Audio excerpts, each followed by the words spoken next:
Hello students, myself Poonam Mistry. Welcome to my YouTube channel. Today we are going to start our past 3, that is history chapter number 1, how, when and where. Now while starting this chapter, first of all it is said there how important are dates. As we all know that history is all about dates, you have to remember many dates, which is very difficult for us, right? But then too, why these dates are important, why it is necessary to remember the dates? Because historians were fascinated with dates. There was a time when historians were fascinated with dates. पहले से ही historians जो है वो लोग dates के through ही ये work करते थे, ये डेट को ये हुआ था, this and all that. There were heated debates also about the dates on which rulers were crowned or battles were fought कि ये डेट को मतलब ये ईयर के दिन ये ईयर में ये डेट को ये हुआ था, ये किंग को रूल मिला था. This all things happened. So history was synonymous with dates. History I matlab dates is necessary. You may have heard people say that I find history boring because it is all about memorizing dates, right? Is such a conception true? What do you think? Actually, it is not that. History is about changes that occur over time, finding out how things were in the present and how things have changed. History क्या है? It is all about changes जो time to time जो changes हुए हैं and finding out that how the things were in the present. History हम किसको बोलते हैं? जो पास्ट में हुआ है, that is history. And how things have changed, so that is history. So history जो है वो चेंजेस है कि जो पास्ट में था वो अभी क्या है, कैसा है, एंड प्रेजेंट के साथ उसको कंपेयर करें तो how things have change, that will come to know. History was an account of battles and big events. History आई मतलब पास्ट में ये बैटल्स हुए थे, ये इवेंट ये दिन को ये हुआ था, and many other things, right. So as soon as when we compare the past with the present, we refer to time, we talk of before and after. That before this year this happened and after this year this so happened. So living in the world, we do not always ask historical questions about what we see around us. We take things for granted because what we see has always been in the world we inhabit. हमें पता है, हम ऐसे ही सब granted ही ले लेते हैं, हम ज़्यादा सोचते नहीं हैं. बहुत सारे जन क्यूरियस होते हैं कि लाइक अगर हम किसी की लाइफ की बात करें कि पहले इसकी लाइफ में ये हुआ था, ये हुआ है, तो at that time we are very curious to know about the past of that particular person, right. For example, watching someone sip a cup of tea at a road side tea stall, you may wonder when did people begin to drink tea. ऐसे कभी कभी हम सोचने लगते हैं एक T के stall को देखकर कि कब से ये पीपल जो है they started drinking tea, right. हम ऐसे सोच में पड़ जाते हैं कि जिसका हमारे पास आंसर नहीं. तो it means that we goes in the past, we start thinking about the past, that how this happened, when this happened, right. So ये सब के बारे में हम ये चैप्टर में पढ़ने वाले हैं. अगर हम ट्रेन में जा रहे हैं, कभी किसी ने ऐसा सोच लिया कि यार ट्रेन कैसे चल रही है, ये ट्रैक्स कभी बने होंगे, कैसे बने होंगे, कभी इसे स्टार्ट हुआ होगा. This is all about the past. So it is the big events that occurred in past. Obviously it was all about the rulers and their policies also. Historians wrote about the year a king was crowned. Historians ने already सब mention कर दिया है कि king को crown कब मिला, उनको उनकी position कौन से date पे मिली, ये सब historians ने already ये mention कर दिया है. The year he married, the year he had a child, the year he fought a particular war, the year he died, and the year the next ruler succeeded to the throne. This is all the history that we study. History में यही है कि एक ruler जो है उसको position कब मिली, when he got married, when he got a child, when he fought a war, when he died, और उसके बाद कौन सा रूलर आया जिसको थ्रोन मिला. This is all the history, right. So for events such as this specific dates can be determined कि अब कौन से ईयर में उसके मैरिज हुए, तो फॉर दैट स्पेसिफिक डेट्स जो है वो हमने डिटरमाइन कर दी है. As you have seen in the history text book of the past 2 years के historians now write about host of other issues and other questions also.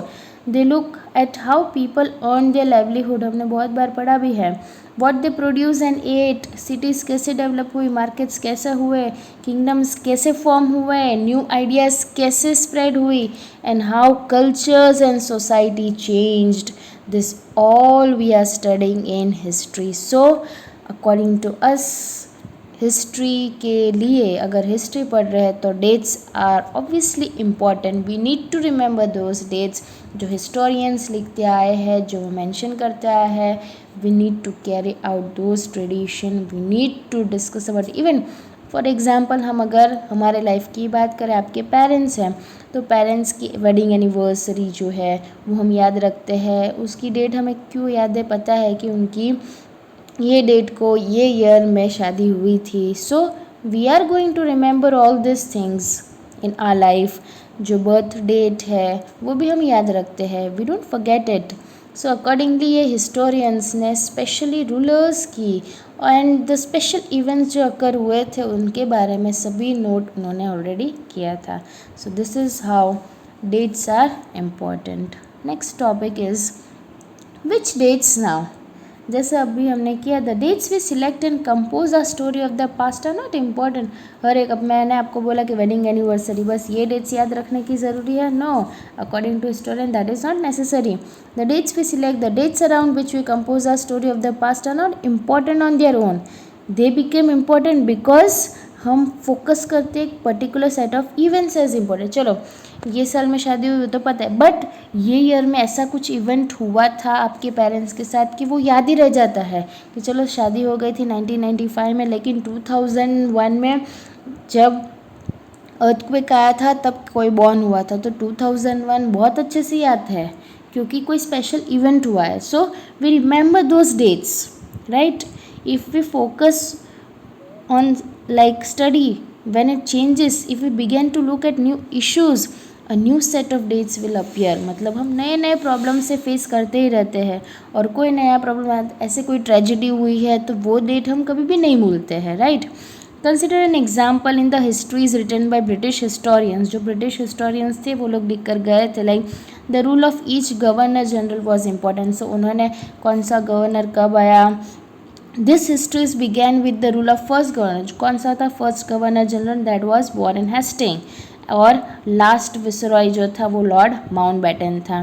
सो हमने ऑलरेडी इसके बारे में पढ़ा है. उसके बीच में अभी हमने जो स्टार्टिंग किया हेस्टिंग से माउंटबेटन के बीच में वेलेस्ली आ गया था, बेंटिक आ गया था, डलहाउजी आ गया था, कैनिंग आ गया, लॉरेंस आ गया था, लेटॉन आ गया था, Ripon, Curzon, many other came in between, right.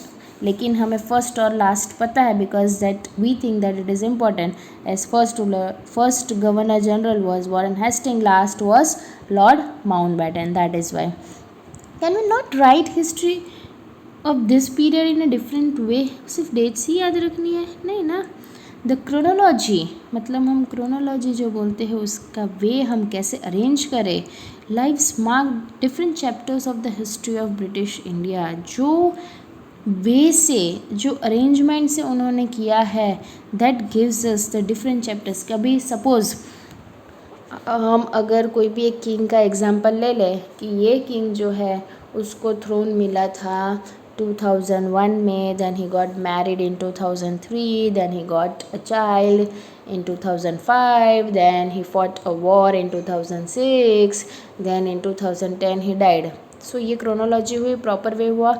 But instead of that अगर मैं ये स्टोरी स्टार्ट करूँ लाइक उसकी डेथ हो गई 2010 में, उसको चाइल्ड बॉर्न हुआ था 2003 में, उसकी शादी हुई थी 2001 में. सो this is not a proper way, right.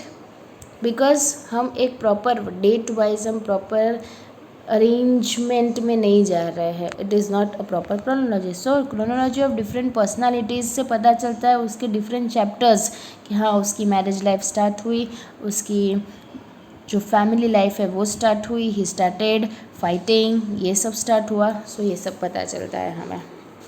It is to give each chapter some coherence, like some importance, like कैसे हम उसको डिवाइड करें into chapters. So it is to give each chapter some coherence, मतलब उनको particular importance देना है. It is to tell a story in a way that make some sense. पहले बच्चा हुआ, फिर शादी हुई, ये साल में शादी हुई थी, फिर ये हुआ, ऐसे पॉसिबल नहीं है ना। कैसे उसकी लाइफ स्टार्ट हुई, पहले उसको थ्रोन मिला, फिर शादी हुई, फिर बच्चा हुआ, फिर वॉर फॉट की उसने। This is the proper way. In the process, we focus only on those events that help us to give shape to the story we are telling. Histories में that revolve around the life of British governors and activities जो Indians simply do not fit because they do not have space. What then do we do? हर एक चीज़ को लिखने जाए तो that is not possible. So we need another format for our history. मतलब old dates will no longer have the significance. So एक नए set of dates जो है that is important for us to know. So we started remembering, we started noting down that dates so that हमें वो date से कोई भी event जो है, जो इंसिडेंट हुआ था, वो हम इजीली याद कर सकते हैं. So dates are important. Okay, next is how do we periodise. Like let's start an example. In 1817, James Mill published a massive 3-volume work. उसने publish की थी A History of British India. James मिल ने history of British India के बारे में book लिखी थी.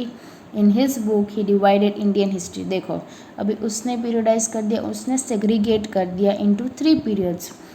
पूरे ब्रिटिश इंडिया जब रूल कर रही थी, ब्रिटिशर्स इंडिया को रूल कर रहे थे, तो उसने पूरी बुक में इंडियन हिस्ट्री को डिवाइड कर दिया 3 पीरियड्स में. First is Hindu, second Muslim and British rule. Right. Mill thought that all ancient societies were at a lower level of civilization than Europe. उसने ऐसा भी सोचा था कि डिवाइड करना ये सब क्यों. Can you think of any problem with this way of looking at Indian history. Like ऐसे Hindu, Muslim, British. Why do we try and divide history into different periods to capture the characteristics of a time, its central features कि हाँ हिंदू का time चल रहा था, ऐसा हुआ. So the terms through which we periodize, that is we demarcate, we set limits, the difference between periods became important.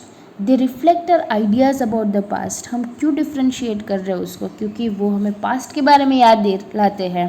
They show how we see the significance of the change from one period to the next. कि Hindu period में ऐसा चल रहा था, मुस्लिम period में ऐसा चल रहा था. So from one period to another we can come to know easily the difference of it. So Mill thought कि जो भी ancient societies है were at a lower level of civilization. civilized थे ही नहीं, not at all developed. वो Europe से तो नहीं, because Britishers belong to European countries. Like so उन्होंने सोचा कि एंशियंट सोसाइटीज़ जो है वो लोग सिविलाइज्ड नहीं है यूरोप से कंपेयर करें तो. So according to his telling of history, before the British came to India, Hindu and Muslim despots rule the country. Despots means ruler or dictator we can say. तो वो लोग rule कर रहे थे before Britishers came to India. Then he also further said that religious intolerance, caste taboos and superstitious belief जो चल रही थी, blind faith, वो अनटचेबिलिटी और ये सब, ये नहीं होना चाहिए, ये नहीं करना, वो नहीं करना, सुपरस्टिशियस बिलीफ जो है, practice dominated social life. He also said that कि रिलीजियस इंटॉलरेंस था कि हिंदू मुस्लिम को टॉलरेट नहीं कर पाते थे, मुस्लिम हिंदू को टॉलरेट नहीं कर पाते थे. So this all problems created, जिससे सोशल लाइफ जो थी वो डोमिनेट हो गई थी. सो Mill felt that it could civilize India. To do that, it was necessary to introduce. Mill felt कि हाँ ब्रिटिश रूल के आने के बाद इंडिया को civilized कर सकते हैं, but for that it was necessary to introduce European manners. Europe में जैसा चल रहा था वैसे इंडिया में लाना चाहिए था. That was necessary. लॉज नहीं लाने चाहिए थे. ही सजेस्टेड कि Britishers should conquer all the territories in India, और उन्होंने किया भी था. पर ऐसा सोचा था मिल ने कि अगर ब्रिटिशर्स कॉन्कर कर ले हर एक टेरिटरीज इंडिया की, तो फिर वो पीपल में हैप्पीनेस लाए, उनकी स्टेबिलिटी देखे और उनका इम्प्रूवमेंट हो, डेवलपमेंट हो उसके लिए. बट एक्चुअली ब्रिटिशर्स ने ऐसा नहीं किया था. But the period before British rule was one of darkness. Can such a conception be accepted today कि period before British rule was darkness means was in darkness? No, right? It was not like that. In any case, can we refer to any period of history as Hindu or Muslim? हम ऐसा बोल सकते हैं हिंदू और मुस्लिम period. Did not variety of faith exist simultaneously? Why should we characterize an age only through the religion? क्यों हम religion के through ही ये segregate करते हैं उसको? To do so is to suggest कि lives and practices of others do not really matter. Actually, we should remember that even rulers in ancient India did not share the same faith. जो king थे ना उनमें के भी faith जो थे कि हाँ सेम फेथ में उनका फेथ हिंदू में ज़्यादा था, इनका इसमें ज़्यादा था. So moving away from British classification, historians ने ऑलरेडी डिवाइड कर दिया था इंडियन हिस्ट्री को into ancient, medieval and modern age में. ऑफ कोर्स ये डिवीज़न भी बहुत प्रॉब्लम्स क्रिएट कर रही थी because it that is borrowed from the west, that is modern period. West मतलब यूरोपियन से. It was associated with the growth of all the forces of modernity.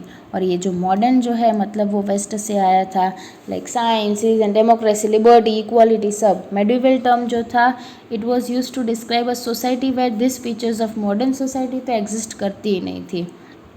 Can we uncritically accept ये characteristic जो modern period to describe a British rule जो था वो modern बोल सकते हैं? No, actually not. Because under British rule people को equality नहीं मिली थी, फ्रीडम नहीं मिली थी, लिबर्टी नहीं मिली थी. Nor that was a period of economic growth. Economy actually growth नहीं हो रहा था, प्रॉस्पेरिटी कम हो गई थी, राइट. प्रोग्रेस जो है वो ख़त्म हो गया था. So many historians therefore refer to this period as colonial period. जब कोई रूल कर रहा था तो हम उसको बोल सकते हैं कि ये कॉलोनियल पीरियड. तो let's study about it that what is colonial. Now by reading this chapter you will understand how the British came to conquer the country and establish their rule, subjugating local nawabs and rajas. हमें पता है कि actually British जब India में आए तो there intention was not to conquer our territories and not to rule our country. Actually this came to India to trade with us, especially spices, muslin cloth and many other things. वो लोग तो यहाँ पे trade करने आए थे, लेकिन जब उन्होंने इंडिया की प्रॉस्पेरिटी और वो सब देखा देन दे थॉट दैट कि एक्चुअली रूल करना चाहिए और यूरोपियन कंट्रीज़ को प्रॉस्पर कर सकते हैं through India. So they started ruling us, right. How they established control over the economy and society, collected revenue to meet all their. उन्होंने क्या क्या करने लगे. They started dominating Indian people. They started collecting revenue, that is in terms of tax. They started collecting tax from the people. उनके expenses bear करने के लिए. हाँ वो भी हमें पता ही है कि वो लोग क्या क्या करते थे. Bought the goods they wanted at low price, produce crops they needed for export, exporting in their country, and you will understand the changes that came about as a consequence. ये बहुत पुराने story and even in this book also we are going to study in detail about it कि in part 2 of this text book कि कैसे Britishers से हमें independent हम बन गए थे and all that things. You will get to learn about the changes British rule brought about in values and tastes, customs and practice. Obviously बहुत सारे changes, modern thinkings आए, English language हुई, ये सब आया, but उनके साथ साथ जो economic growth था वो कम हो गया था. When the subjugation of one country by another leads to this kinds of political, economic, social and cultural changes, it is referred to as colonization. जब एक कंट्री से दूसरा कंट्री जुड़ा है politically, economically, socially and cultural, और हमारी country को change किया जस्ट लाइक यूरोपियन कंट्री है उसके जैसे, और हमारे कंट्री को यूज़ किया to develop one country that is Europe country को, and they started ruling us. तो ये पीरियड को हम बोल सकते हैं कि कॉलोनाइजेशन हुआ, जिससे सब चेंजेस आए, political changes, economic changes, cultural changes, social changes. तो इसको हम बोल सकते हैं कि this is the period of colonization. So that was all about in the part 1. We will continue the next part of this chapter in part 2. To watch the part 2 of this chapter, and if you enjoyed watching my video, please do like and subscribe my channel. Thank you for watching.